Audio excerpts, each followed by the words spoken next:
স্বৈরাচারী খুনি হাসিনা জনগণের বিরুদ্ধে দাঁড়িয়ে ক্ষমতায় টিকে থাকতে পারে নাই।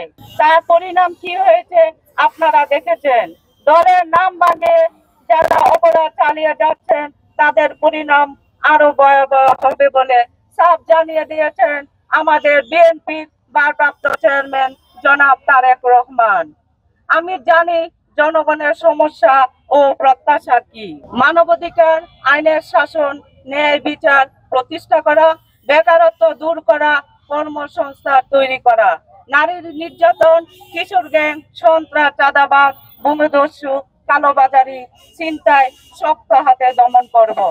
স্বাধীন মত প্রকাশের সুযোগ করে দিব।